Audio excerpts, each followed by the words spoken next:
Hello friends, welcome to my YouTube channel.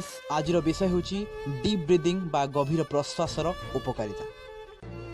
गभीर प्रश्वास बा deep breathing आम शरीर पर खूब उपकारी। यह द्वारा शरीर भीतर को अधिक अम्लजान जाउथिबारु रक्त संचरण बढ़ी थाए एवं शक्ति मिले। शारीरिक क्लांति अनुभव करथिले किछि समय गभीर और दीर्घ प्रश्वास नियंतु, आराम लागिवो। केवल शरीर नुहे मन भावना उपरे मध्य गभीर प्रश्वासर सुप्रभाव रही। प्रतिदिन अंततः 10 मिनिट गभीर प्रश्वास निश्वास अभ्यास द्वारा मानसिक अस्थिरता, क्रोध, चाप दूर होगा सहित मानसिक शांति मिले। राति सुनिद्रा भल हुए। एथिपाई गभीर प्रश्वास निश्वास को कई प्राकृतिक जंत्रणा निवारक कही था। यह अम्ल और स्नायुविक समस्या कमाइवा सहित हजम शक्ति को बढ़ावा क्षेत्र में सहायक होता है। गभीर प्रश्वास ग्रहण द्वारा त्रुटिपूर्ण शारीरिक मुद्रा बा भंगी सुधार आसे।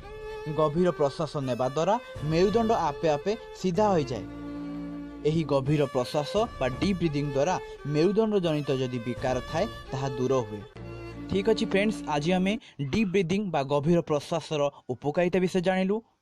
तेणु बंधुगण, यही स्वास्थ्य संबंधी नुआ नुआ तथ्य जानापे आम चैनल सहित जोड़ी रहंतु। Please like and subscribe my channel and share to your friends.